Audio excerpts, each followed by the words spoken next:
All right.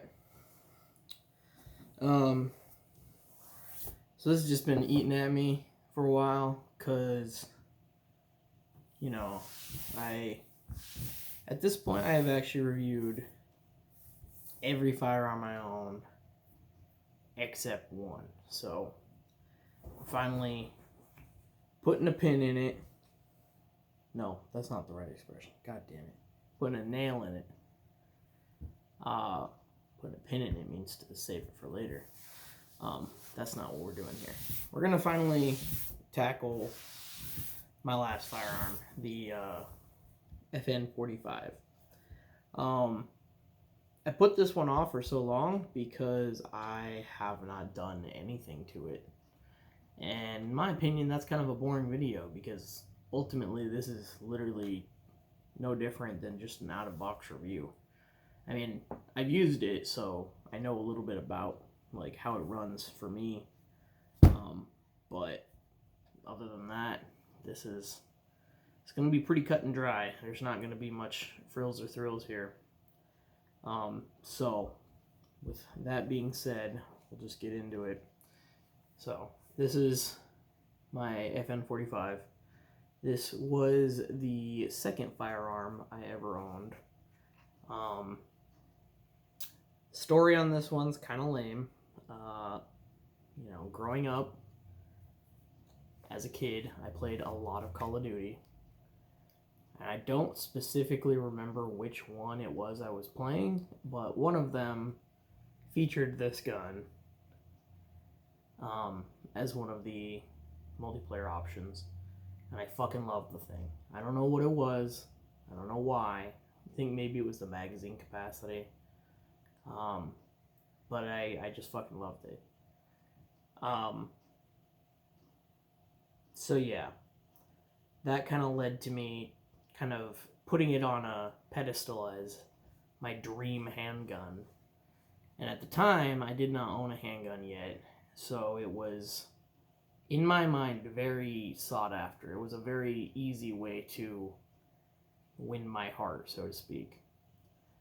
So one day, we've got a little bit of extra money. We pop in my local gun store and just, I just decided to ask, hey, can you guys do online orders? Can I ship an online order to the store? And he was like, what do you need? And instantly I was a little put off because he wasn't answering my question. He was trying to get me to buy something else from him. But it ended up turning out to be preferred because when I told him I'm looking for an FN45, specifically in black, because I hate the fucking ugly ass coyote color that they have, or the flat dark earth, or whatever the fuck they call it. He was like, yeah, I got one right here. And it was this one right here. Still in the case, came with 2 extra magazines in addition to the one that was already in it. Was missing the extra back straps, but I've picked those up for $10-20 a piece online. Easy to find. There's a website that FN does most of their stuff through, and they basically just get it from the factory. One downside to that, though, to buying it like that, was that since it didn't come with the back strap, I didn't know which ones I was missing, so I kind of had to, I don't know, do some research there. And this is the standard FN45. This is not the FNX45. The FNX45, or the FNX Tactical 45, I think it might be called, has a space here for a red dot, a little micro red dot, or RMR, I think they're called. And then up here, the barrel will actually be threaded so that it can accept a suppressor. So mine doesn't have any of that. However, if they're ever in stock and I just have the money to blow, I can actually like buy the slide and the barrel assembly to literally just upgrade this to the tactical model. Now, I think I would probably have to have someone do the work on that because I don't think it's something that like an average person can install. But I don't know, maybe someday. I'm not really big on suppressors because of all the red tape that goes with them. If you're someone who doesn't want the government snooping around in your business, then buying a suppressor is not the way to go. But yeah, it's definitely a very nice looking handgun. It was something I was very proud to own. I guess in some ways I still am, but it's kind of become kind of a meme. A lot of like people in the gun community like look at this gun as like the Chad gun in some ways, because it's like, I think a lot of the folk that have them are kind of a certain type of person. And the other thing is, like, back then I really didn't know a whole lot about ballistics, so I really wasn't aware of the like differences between 9mm and 45mm. And 9mm, knowing what I know now, I think is probably the superior round. Probably gonna get some arguments in the comments about that, but ultimately I think it is way more important to penetrate a target, or rather to defeat armor on a target than it is to just slam a big fat slug into them. And that's kind of what a 45 does. Sounds like my wife is home. Hold on. Okay, anywho. Yeah, so I don't know what I was talking about, but let's try and wrap this up.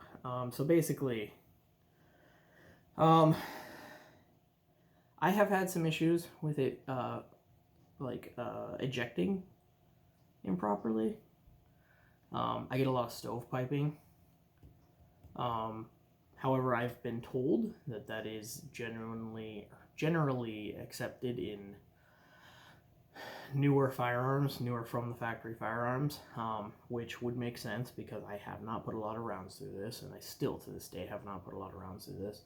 You might find that to be a recurring theme in my firearms. I don't actually get out and shoot much, despite all my talkings and discussions. So if you want to use that to say that I'm actually a bona fide idiot and I don't know what I'm talking about, then that's fine. I totally understand and accept that. But anywho, so yeah, it's a very cool gun. It's got a lot of features. The main attraction being a double stack 45. This is a snap cap, by the way, so don't worry about any live hot guns in my home. It's got ambidextrous mag release. It's got ambidextrous safety. The safety acts as a decocker as well, so if I were to pull the hammer back, I can use the decocker to safely decock it without using the firing pin. That's an awesome safety feature, in my opinion. I think a lot more handguns should have shit like that. That's fucking cool. But anywho, it's got your typical slide lock here, and that's ambidextrous also. What's going on here? Oh, right.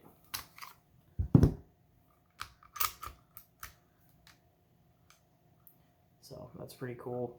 I'm wimpy, so I don't think I've ever actually found a firearm where I felt like I could... Oh, got it. Normally I have trouble like pulling the slide release down, but that was actually pretty easy. I wonder if I could do that again or if that was just a fluke. No, that's super easy. I wonder what changed. That's awesome. Probably don't want to do that too often though, just releasing the slide like that, just because, you know, it's a fast movement, it could damage the firearm. And then you got takedown lever on your left hand side. You just slide this down and then pull it forward and just remove it. Look at some of the internals if you're interested. This is all just polymer, so this is super, super light. There's also a rail on this if you want to throw some goodies on there. At one point I tried like a cheap little laser, and I don't know, I just didn't. Trying to think what went wrong. Oh, right. So if you have a laser, then it won't fit in a blade tag holster.